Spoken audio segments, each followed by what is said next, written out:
Hello, আসসালামু আলাইকুম। আজকের এই ভিডিওতে হচ্ছে এরকম অন অফ বাটন তৈরি করব। এই বাটনগুলো সাধারণত হচ্ছে যখন ড্যাশবোর্ড ডিজাইন করা হয় তখন হচ্ছে এগুলো লাগে। তো মনে করেন একটা একটা বাটনেরই কাজ, মানে একটা বাটন দিয়ে দুইটা বাটনের কাজ করবে এরকম। তো এর আগে হচ্ছে আমরা অটো লেআউট তৈরি করছিলাম, যে সরি কম্পোনেন্ট তৈরি করছিলাম। আচ্ছা, অটো লেআউটও দেখাইছি, বাট কম্পোনেন্ট তৈরি করছিলাম। যে মনে করেন একটা বাটন বানাইতেছি, যে এখানে হচ্ছে অন অন লেখা থাকবে। এটা হচ্ছে বড় করি একটু। আচ্ছা, এটা বড় করলাম, বড় করার পরে এখানে দিলাম। তো এখন যেহেতু এটা অন বাটন, তো এটার কালার হচ্ছে সবুজ কালার দিলাম। অ্যালাইন করি, জাস্ট অ্যালাইন করলাম। আচ্ছা আচ্ছা, প্রথমে হচ্ছে এরকম বানাই যে এটা হচ্ছে একটু বাটন তৈরি করলাম। বাটন তৈরি করার পরে এটাকে কম্পোনেন্ট তৈরি করলাম। এটা এখন এখান থেকে কিন্তু সহজেই এরকম কম্পোনেন্ট আমার ডিজাইন ইউজ করা যাইতে পারে। এখন তাইলে আর ভেরিয়েন্ট দরকার, মানে তৈরি করার দরকার কি? এখন মনে করেন যে কম্পোনেন্ট তৈরি, আমার অফ বাটন তৈরি করার জন্য আমার আর একটা কিন্তু বাটন তৈরি করা লাগতেছে এরকম, যে আবার আবার ওই রকম অফ লেখা মানে অন্য কন্ডিশন বা অন্য যে ধরনের বাটন বানাইতে চেয়েছেন সেটা করা লাগবে। আবার মনে করেন এরকম লাল দিলেন, এরপরে আবার এটাকে হচ্ছে কম্পোনেন্ট তৈরি করলেন। এরপরে হচ্ছে আপনি ডিজাইনে যখন যেটা দরকার ওটা হচ্ছে এই কম্পোনেন্ট থেকে এরকম টাইনে আনতেছেন। এটা গেল।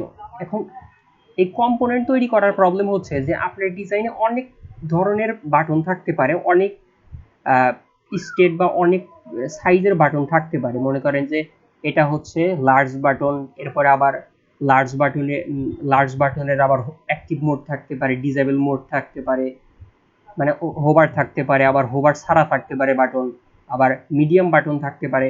মানে এই অন বাটনেরই আবার মিডিয়াম বাটন থাকতে পারে, মিডিয়াম বাটনের আবার হোভার মোড থাকতে পারে। আবার স্মল বাটনের আবার এই অন, মানে অন স্মল বাটন থাকতে পারে, আবার অন স্মল বাটনের আবার হোভার মোড থাকতে পারে। দেখেন তাহলে একটা অন অফ দিয়েই হচ্ছে কিন্তু এখানে 6টা মানে জায়গা আমার ফিল আপ, মানে জায়গা আমার ইউজ হইতেছে, যে এখানে দুইটা, এখানে দুইটা, এখানে দুইটা।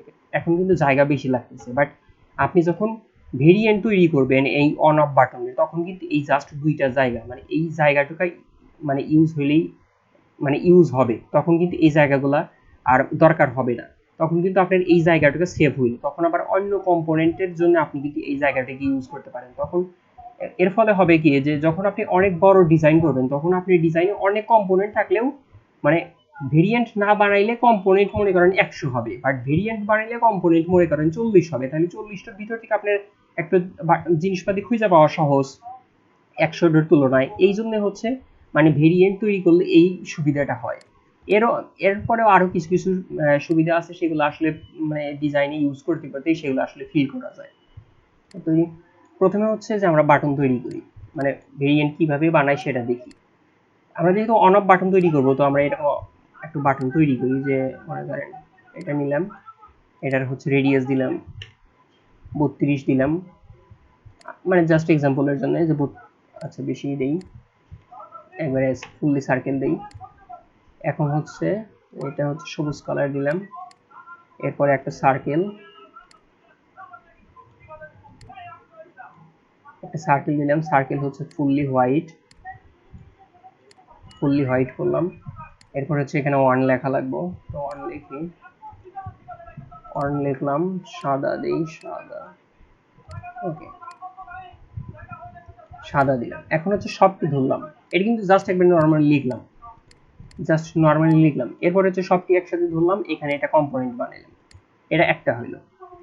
এরপরে হচ্ছে যে এই কম্পোনেন্ট ধরেন, কম্পোনেন্ট ধরার পরে ভেরিয়েন্ট, এটাতে ক্লিক দেন। ক্লিক দিলে কিন্তু এখানে আর একটা স্টেট হয়ে, মানে আর একটা বাটন তৈরি হইলো। এটা বাটন তৈরি হওয়ার পরে যেহেতু আমার এখন করা লাগবে, মানে অফ বাটন তৈরি করা লাগবে, তো অফ বাটনের এইদিকে হচ্ছে অফ থাকে, আর এদিকে হচ্ছে মানে এই সাদাটা থাকে। তো আমি এই দুইটা জাস্ট ঘুরাই দিই, এরকম ঘুরাই দিলাম। আর এখন হচ্ছে এখানে অফ লিখলাম, যদি এখানে মানে জায়গা স্বল্পতা, তো আপাততের জন্য এটা আর একটু ছোট করি, ছোট করলাম। এখন হচ্ছে জাস্ট কালারটা আমি চেঞ্জ করে দিই এখান থেকে। এখন হচ্ছে দুইটা বাটন তৈরি হইলো, জাস্ট নর্মাল বাটন, এগুলা কিন্তু এখনো ফুললি ভেরিয়েন্ট হয় নাই, বা ওই মানে এই অন অফ বাটনের এই সুইচ মোডটা এখন ঠিক মতো কাজ করবে না। তো এখন যেহেতু এটা আমাদের চেক লিস্ট, এই প্রপার্টিস আমরা চেক লিস্ট এটা নাম দিই, সরি মানে অন অফ বাটন নাম দিই, অন অফ অফ বাটন। এরপরে হচ্ছে যে এটা যেহেতু অন, তার মানে এটা হচ্ছে কন্ডিশন কিন্তু ট্রু, এই কন্ডিশনটা এখানে ট্রু লেখা লাগবে। এরপরে এটা যেহেতু অফ, তার মানে এটা হচ্ছে ফলস কন্ডিশন, এখানে আমরা ফলস লিখলাম। এখন আমাদের কাজ শেষ, কিন্তু হ্যাঁ এখন আমাদের কাজ শেষ। এরপরে হচ্ছে যে আপনি জাস্ট ডিজাইনে যখন ইউজ করতে পারবেন, দেখছেন এর আগে কিন্তু আমার এখানে আরো একটা ছিল যে এটা অন এটা অফ ছিল, দেখছেন এই দুইটার জন্য কিন্তু দুইটা ইউজ হয়েছে। এখন আমি যদি অনের মিডিয়াম মোড মিডিয়াম বাটন বানাইতে চাইতাম, কিন্তু এখানে কিন্তু আরো দুইটা আমার মানে ঘরে ইউজ হইতো, বা এই জায়গাটুকু ইউজ হইতো, এখন কিন্তু এই জায়গাটুকু সেভ হয়েছে। এখন আমার ডিজাইনে এটা দরকার, আমি জাস্ট এখানে টাইনে আনলাম। এখানে টাইনে আনার পরে দেখেন যে এখানে কিন্তু এখন আমার অন অন বাটন আছে, এখানে ক্লিক দিলে এই যে অফ বাটন আসতেছে। জাস্ট এখন হচ্ছে মনে করেন আপনি ডিজাইনে যত যেখানেই দরকার হবে আপনার এই অন অফ বাটন, জাস্ট এখান থেকে আপনি ডিজাইন টাইনে আনবেন। অন দরকার হইলে তো এরকমই, আর যদি অফ দরকার হয় আপনি আবার টাইনে আনবেন, আবার টাইনে এনে জাস্ট জাস্ট এখানে এরকম অফ করে দিবেন, শেষ, কাজ শেষ। এরকম ভাবেই আসলে হচ্ছে যে অন অফ বাটন গুলো এরকম ভাবে আসলে ওরা তৈরি করে, যখন হচ্ছে কি মানে ড্যাশবোর্ড ডিজাইন বা বিভিন্ন ড্যাশবোর্ড ডিজাইনে যে এরকম কন্ডিশনের থাকে যে অন অফ কন্ডিশনের যদি কোনো একটা এলিমেন্ট যদি ডিজাইনে ইউজ করা হয়, তো সেটা।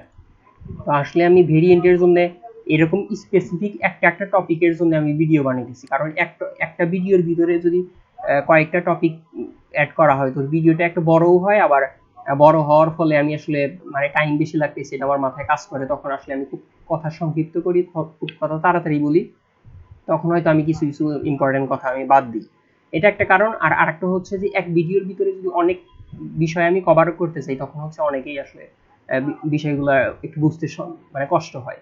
এই জন্য আমি আসলে এক ভিডিওর ভিতরে একটা কনসেপ্টকে আমি দিতেছি, যে এই ভিডিওর ভিতরে হচ্ছে থাকলে আমার হচ্ছে সুইচ অন অফ বাটন। এরপরের ভিডিও আমি ভেরিয়েন্ট নিয়ে করবো, তো সেটাও দেখার আমন্ত্রণ রইল। আসসালামু আলাইকুম।